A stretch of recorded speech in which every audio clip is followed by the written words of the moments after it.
энэ ямар нэгэн шашин religion ийм юмтай холбоотой биш. Миний хэлснийг зүгээр бодоод үзээрэй. Би яг ийм үйл хөдлөл хий гэж байгаа юм шүү. Зүгээр гоё бодоод үзээрэй.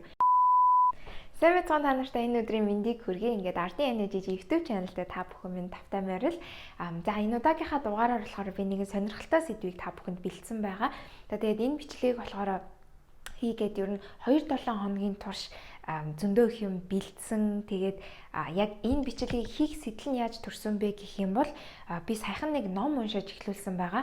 Тэгээд тэр номон дээр болохоор одоо яадгийн хүн өөрийгөө яг яаж хайрлах ёстой, ямар хүчээр одоо тэгж өөрийгөө хайрлах ёстой юм гэдэг юм уу, нэг юм ерөөсөө өмнө нь надад бодогдож байгаагүй нэг тийм сонин концептыг ингэж гаргаж ирсэн байхгүй юу. Тэгээ тэр номыг болохоор би одоохондоо ингээд бүтэн уншиж дуусаагүй, яг юм тал chapter дээр нь орчихсон явж байгаа. 10 өдрийн өмнө авсан ном байхгүй юу. Тэгээд энэ удаагийнхаа бичлэгээр та бүхэнд тэр номон дээр эхний 1-2 дугаар chapter дээр гардаг өөрийгөө хайрлах ухаан гэдгээс ингээд хамтдаа гоё хуваалцаад явъя гэж бодлоо.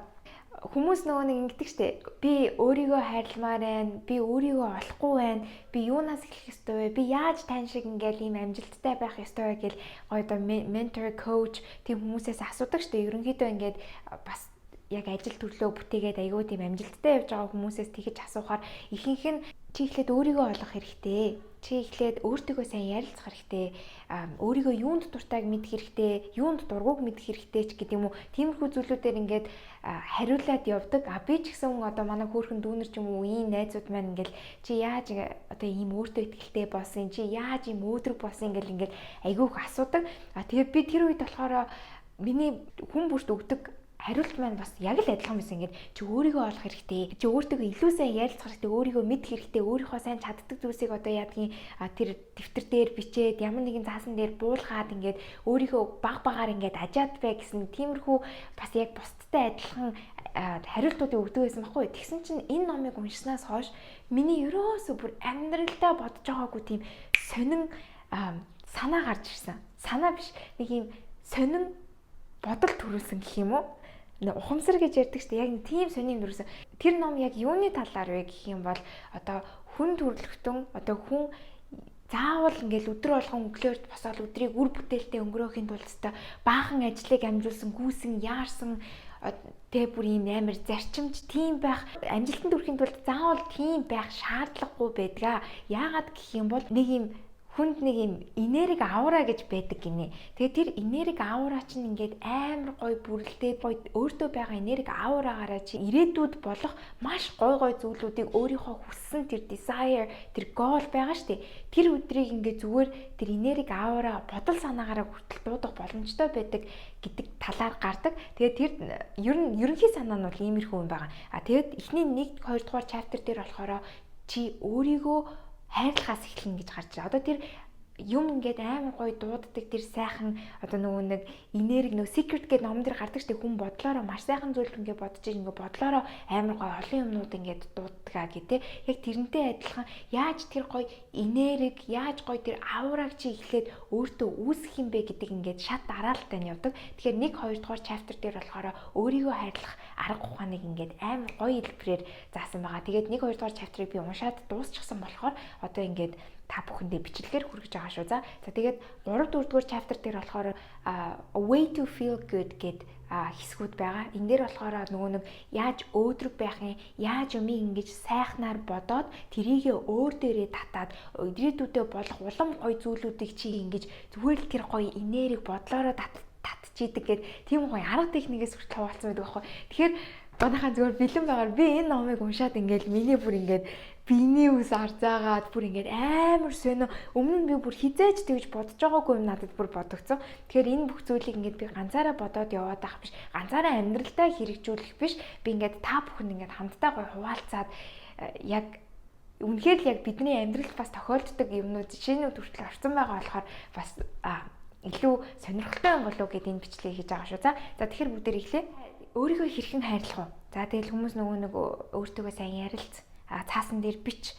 Өөрийнхөө юунд дуртайгаа өөрийгөө л бод гэсэн нэг иймэрхүү юм байдаг штэ. Тэгэхээр би та нарт зүгээр ингээд тайлбарлаад өгчээ заяа. Энэ ямар нэгэн шашин religion ийм юмтай холбоотой биш. Миний хэлснийг зүгээр бодоод үзээрэй. Би яг ийм үйл хөдлөл хий гэж байгаа юм шүү. Зүгээр гоё бодоод үзээрэй. Одоо энд нэг ингээд таны би байла. Таны body те бие байла. Энэ биеэсээ та өөрийнхөө одоо нөгөө энэ spiritual байгаа шүү дээ. Одоо зүгээр энэ сүнсэн бие зүгээр ингээд төрдөө гаргачих. Одоо хийгээч хэлээгүй зүгээр бодоорой зэ. Зүгээр бодоорой. Төрдөө ингээд гаргаад үз. Тэгэнгүүт танд ингээд амьдарч байгаа дэлхий танд одоо ийм гоё би ийм гоё хүнийг ингээд зориулаад өчгсөн байна гэд бодоод үзээрэй. Та болохоор нэг юм spiritual зүгээр л нэг юм амьд сүнс байгаад идэг. Тэгэнгүүт танд болохоор ингээд энэ хүний амьдралыг чи өөрчлөөд энэ хүний амьдралыг чи маш гоё болгоорой гэд ийм гоё би заяачлаа гэж бодож байгаа. Тэгэхээр яг энүүгээр юу хэлэх гээд байгаа юм бэ гэхээр таныг гуравдагч нүдээр ингээд өөрөөр чинь харуулах гэдэг байгаа байхгүй юу. Тэгэхээр нөгөө нэг энэ дотор байгаа тэр одоо энэ сүнсэн бие одоо spiritual гэдэг байгаа шүү дээ. Тэрийгээ зүгээр ингээд төрдөө биенээсээ өөр байна гэж бодоод өөрийнхөө биеийг та гурав дахь нүднээс нь хараад үз. Тэгэхээр яг танд ийм гоё бие заяачихсан, ийм гоё хүн заяачихсан байхад та энэ хүнийг аз жаргалтай байлгахын тулд юу хийх вэ гэдэг талаас нь бодоод үз. Ийм гоё бэлэг надад өгчхөөд байхад би яаж энэ хүнийг хамгийн аз жаргалтай хүн болох вэ? Би яаж энэ хүнийг амьдралд нь бүр ингээд тултлан сэтгэл хангалуун байлгаж чадах вэ? Би яаж энэ хүнийг бүр best version байлгаж чадах вэ? Одоо өөрийнхөө бүр хамгийн бүр best хэлбэр нь би, хувилбарыг би яаж энэ хүнд ингэж гаргаж чадах вэ гэд зүгээр тэгээ бодоод үз. Яг энэ дотроо байгаа биендээ биш, биеэсээ зүгээр тэр нөгөө нэг spiritual өөрийгөө юм гоё амьд сүнс байна гэж бодоод тэгээ тэр сүнсийгээ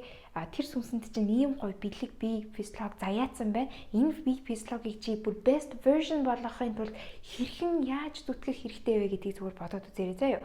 Би болохоор өмнө нь хизээч ингэж бодож үзээгүй. Тэгээд энэ номны хамгийн ихний chapter дээр тэгж гарангууд би нэр амьдралдаа бүр нэг ч удаа одоо яадгийн өөр дээрээ тулаад өөрийгөө ингээд 2 дахь хүний, 3 дахь хүний нүдээр ингээд яг энэ бие ингээд ингэ толинд харж байгаа юм шиг ингэж 2 3 дахь хүний нүдээр хизээч тэгж бодож үзэж байгаагүй байхгүй юу. Тэгэхээр зүгээр яг тэр үед яг уншаад надад юу бодогдсон бэ гэхээр нэрээ яагаад би ингээд бусдыг хайрлаад бусдад санаа зовоод ингээд бусдыг өрөвдөөд байдаг. Би ч аягүй нэг өрөвч юм баггүй. Тэгээ бусдыг өрөвдөөд байдгийн мөртлөө яагаад би энэ биеийг өрөвдөж чадахгүй байгаа юм. Би яагаад энэ биеийг хамгийн best in байж болгож чадахгүй байгаа юм бэ гэдэг бодол надад төрсэн баггүй. Тэгээд энэ хүнийг одоо энэ ган эрдэнэ гэдэг яг энэ охиныг би яаж бүр best version болгож чадах вэ гэдэг надад зүгээр тийм бодол төрсэн. Тэгэхээр надад энэ болохоор айгүй нэг юм сонирхолтой хөгтгөн болж ирсэн байхгүй. Тэгээ би зүгээр ингээд баг багаар юм степүүд авч эхэлсэн байгаа. Одоо нөгөө алхмууд гэж хэлнэ. За энэ хүнийг эхлээд бүр улам илүү өөртөө ихтэй болгохын тулд тэг хүн болгоны одоо ингээд итгэл нь гинт амар дээрэж байгаа л доошогоо унчин амар сайхан боддог байж байгаа л бас готранг болчдөг ч үе юм. Тэг хүн болгоны чинь тохиолддог. Одоо альва нэгэн амьдрал болж байгаа зүйлээс нь болоод тэгэхээр би одоо яг өөрийгөө илүү их одоо яг энэ хүнийг илүү их энергитэй, илүү их одоо хүч чадалтай тийм гоё болгохын тулд би яах вэ гэж бодсон. Мэдээж тэр бол өөрийгөө өөрчлөхөөс эхэлсэн байгаа. За тэгэхээр өөрийгөө өөрчлөх гэдэг дээр юу орох вэ гэх юм бол зүгээр л одоо нөгөө хүмүүс нэг өөртөө яаж итгэлтэй болох вэ гэдэг шүү дээ. Өөртөө итгэлтэй болохын хамгийн түрүүний алхам нь мэдээж өөрийгөө өөрчлөх байгаа. За өөрийгөө өөрчлөх нь болохоор яг яаж явагдах вэ гэх юм бол одоо нөгөө нэг хүнд эхлээд харагдах байдлаасаа эхлэх байгаа. Одоо ядгийн эмэгтэй хүмүүс болон гэл арьс, үс гоо сайхан одоо биеийн галбирч гэдэг юм уу те гаднах төрхөө өөрчилж иж хүний эхлээд өөртөө итгэл нь ингэж баг зэргээр ингэж нэмэгддэг байгаа. Тэгэхээр би бодохдоо яг нөгөө нэг хүмүүсээс асан гэл ойрын баг өмнө жил хаа зөндөө олон юм шүүмж сонсон чи энийгээ тэгэж тэрийгээ тэгэж тэгээ өөрөө болохоор тэр үедээ за яах вэ би яах вэ хамаа намаагүй ч угаасаа л намайг эний чинь мэднэ гэд ер нь жоохон хачсан байсан чинь буруу юм бэлээ. Тэгэхээр би нөгөө нэг энэ хүнийг зүгээр л өөрийнхөө хувьд бест болгохын тулд миний хувьд ч хүмүүсийн хувьд биш өөрийнхөө хувьд бест болгохын тулд би ямар алхмууд авч эхэлсэн бэ гэхээр одоо энэ personal stylistтэй болсон. Тэр нь болохоор манай хөрхөн Майка гэж байгаа. Тэгээд хоорондоо ярилцаад бас яг юм өөрийнхөө зөв стайлыг олохын тулд одоо яах ёстой гэдэг ингээ надад сайн зөвлөд өгөөч гэд одоо Майка хичээс тусламж хүссэн. Мөн personal trainerтэй болсон байгаа. За тэр болохоор одоо нөгөө нэг хувийн дасгалжуулагч гэж хэлж болно. Одоо энэ биеийн галбир одоо манай тэр Жени гэд Гүнсэ гэд багш болохоор бас аюу мундаг тийм эмэгтэй байлээ. нэг онлайнаар ингээд дандаа намайг train хийдэг. Одоо тэдэн дасгалын одоо чиний бие физиологоос хамаараад чи надад чи ийм идэх ёстой, чи ингэх ёстой. Одоо ингээд дасгалууд эдэр хийлгээд хүртэл ингээд миний биеийн галбирыг хүртэл амар гоё өөрчилж чадсан. Тэгээд цаашаа зөндөө их байгаад бай. Би одоо энэ бүхнийг хийгээд ерөнхийдөө сар хавцаа ингээд өөр дээр амар сайн ингэж ажиллаж чинь. Гэтэ зөвхөн ингээд энэ гаднах төрх эдэргээ тэгээ дотоод одоо яг энэ нэг юм хувийн орон зай яг энэ дотоод үзэл бодол байгаа шүү дээ. Энийг болохоор одоо би байнга ном уншиж, юм судлаж, сургалтанд сууж тэгээд ингээд өөрийгөө айгүй юм хүчтэй байлгаж байгаа гэх юм уу. За тэгээд энэ бүгдийг ингээд баг багаар хийгээд яваад хахаар хүн миний ингээд байсан өөртөө итгэл ингээд улам л нэмэгдээд байт юм билээ. Ерөөсөө л тийм хязгаар гэсэн юм байхгүй, лимит гэсэн юм байхгүй. Хүний өөртөө итгэл бүр ингээд тулцсан гэсэн чинь байхгүй. Ингээд нэмэгдээл яваад байдаг. Энэ бол бүр хизээч ингээд зогсохгүй нэмэгдэх нэг төрлийн юм байхгүй юу? Одоо бид хэдийн тэр бодож байж байгаа юм, ийм тийм юмнууд ч бүгд ерөөсөө хязгааргүй хөгжүүл л хөгжиж чадах юмнууд. Тэгэхээр яг ийм нэг цэг дээр очиод тулаад гацна гэсэн зүйл байхгүй. Бас энэ номноос эхний 2 chapter-аас би сурсан зүйл юу вэ гэх юм бол ингэж байгаа. Хүн ингээд амар сайхан юм бодвол ингээд нөгөө юм гуйдаг штэ заримдаа ингээд ёо өстө энэ л ингэчээсээ тэр л тэгчээсээ би дахиж өөр юм ерөөсөө гуйхгүй бүр энэ минь л бүтчээсээ гэл нэг юм зөвхөрсөн байдалтай нэг юм гуйдаг штэ. Ерөөсөө тэгж болдоггүй юм билээ. Яагаад гэх юм бол there's more than enough to go around гэж аахгүй. Тэгэхээр зөвхөн та ингээд ганцхан юм хүсэх биш, мянган юм хүсч болно заяа. Зүгээр амьдралдаа шүү. Мянган юм хүсч болно. Өөрийгөө шуналтай гэж бити бод. Яагаад гэх юм бол хүн болгон юм хүсч идэг таны амьдралд ингээд ирэх амар гой амар сайхан зүйлүүд чинь ингээд араасаа ирж явах л ёстой байхгүй юу? Бүр ингээд та шуналтай гэж юусоо өөрийгөө бодож болохгүй. Яагаад гэх юм бол та өөртөө сайхан зүйл хүсэж байгаа, эргэн тойрондоо сайхан зүйл хүсэж байгаа болохоор тэр зүйлүүдийг одоо яадгийн за энэ зүйл мэл бүтчээсээ бусд нь одоо яа гэх юм энэ зүйл бүтцжүүл би өөр юм гуйхгүй гэд одоо тэр ирж байгаа маш гоё сайхан зүйлүүдийг та блок хийж болохгүй байхгүй. Тэгэхээр зүгээр л тасралтгүй ингээд хүсэл бодоол хамгийн сайхан зүйлийг ингээд бодоол бай. Тэгэхээр тэр нөгөө нэг хүн сайхан зүйл бодох тусмаа ингээд хүн ингээд feel good гэдэг нэг юм байдаг штэ, нэг амар гоё ингээд мэдрээ явцдаг бүх юм болох бүтэх юм шиг яг нэг юм гоё энерги төрдөг юм хүсэл эрмэлзэл ингээд төрдөг штеп. Тийм хүсэл эрмэлзлийг хүн ингээд keep going л болгоод ах хэрэгтэй юм л үргэлжлүүлээл бодоод ингээд байх. Тэр тусмаа таны амьдралд ингээд гарч ирэх сайхан зүйлүүд чинь улам хурдан олон болж ингэж ирдэг гинэ. Тэгэхээр ерөөсөө нэг зүйлээр ерөөсөө тэр бодлоо хязгаарлаж болохгүй. Сайхан зүйлүүд болоод байна. Болох ёстой, иржил байх ёстой гэдэг яг тийм утгаар нь хандвал бас ингээд амьдралд чинь ийм хөрхөн жижиг мэркулсууд амар их болдог гинэ. Тэгээд нөгөө нэг яг тэр өөрийгөө хайрлах ухаан дээр би нөгөө хэлээд байсан шүү дээ. Зүгээр энэ биеийг төрдөө одоо яг тэр сүнсэн биеэ төр салгаад ингээд зүгээр гуравдагчнуудээсээ хараад үзээ. Энэ хүнд та яг юу хийж иж бүр best чинь одоо таны хувьд бүр хамгийн perfect төгс төгөлдөр хувилбар байх ёстой. Энэ хүнийг та яаж аз жаргалтай байлгах ёстой гэдгийг л хараад үз. Ерөөсө бусад хүмүүсийг бодох биш, яг энэ өөртөө заяасан энэ биен дээрээ хэрхэн ажиллах ёстой вэ гэдгийг та бодоод үзээрэй заяа. Одоо тэгэхээр яг таны хийх зүйл гэх юм бол одоо яг та чинь одоо ингээ хоёр дахь нүднээсээ ингээ өөрийгөө хараад байгаа шүү дээ. Одоо энэ бие таны хувьд энэ хүнийг хамгийн төгс төгөлдөр хувилбар байлгах тэр аян замаа та одоо эхлүүлэх хэрэгтэй. Тэгэхээр би хэлсэн шүү дээ, хамгийн түрүүнд эхлээд тэр хүний одоо яг танд энэ заяасан амар гоё энэ биеийг гадна төрхөөс нь эхлээд эхлэх хэрэгтэй. Одоо тэр стил, имиж юу байдгийг бие хааны тэр галбир нүүр, айрс, арчилгаа гэд бүх зүйлийг нэгэл гадна төрхөөс нь эхлээд эхэл заяа. Хэмтчлэн ийм сонин аргаар ингэж тайлбарлсан байт юм билэ. За тэгээд энэ дээр бас нэмж хэлэхэд нөгөө нэг бидний дотор бас inner critic гэж байдаг гинэ. Тэр нь юу гэсэн үг вэ гэхээр нөгөө нэг ийм өөрийгөө шүүмжилдэг нэг юм байдаг штэ. Өөртөө итгэлтэй болохын тулд хамгийн таны ингээд урталт байгаа айдас чинь тэр блок чинь тэр өөрийн чинь доторх inner critic одоо таныг ингээд нөгөө нэг өөрийн ирэхгүй шүүмжилдэг нэг юм байдаг гинэ. Тэгэхээр Тэгэхээр энийг өөрөөр нэг тайлбарлах юм бол нөгөө нэг ингээл сайн бурхан муу чөтгөр ингээл нөгөө мөрөн дээр суусан ингээл нэг Google-тэй кино байдаг шүү дээ.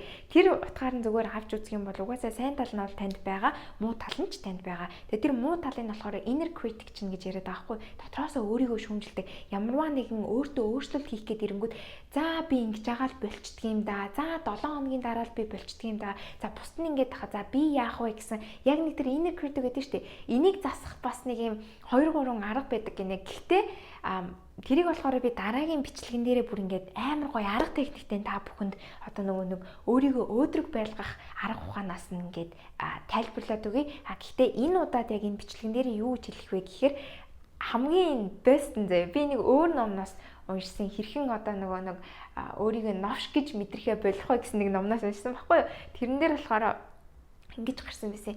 Хүн ингээд дотроосоо өөрийгөө шүүмжлээд ирхэл юм бол эхлээд ирхэл юм бол ингээд нэг юм муухай мэдрэмж төрөөд би чадахгүй дээ гэсэн бодол хүрээд ирхэл юм бол тэр inner critic яг тэр доторх хүндээ shut up гэж хэлж яхад хэрэгтэй гэдэг гинэ. Тэгэхээр тэр нь болохоор нэг монголоор орчуулангууд нэг амаа тат дугаа гэсэн үг гэдэг штеп. Тэгээд яг та өөрийгөө дотроосоо ингээд за би чадахгүй дээ. За энэ хүн болгоо ингээл амьдрал дээр өөр байдаг. Заавал энэ хүний хийснээр хийх албагүй. Би одоо яг ингээд заавал одоо яадгийн өөрчлөгдөхөд байхгүй. Би зүгээр мөрөөрөө явж явах болно гэсэн нэг тийм жижиг fear ч юм уу айдас гараад ирэх юм бол доторхтой зүгээр shut up гэж хэлж байгаа хэрэгтэй гэдэг. Зүгээр л зөрөгтэй shut up. Зүгээр л дугаа бай. Би чадна.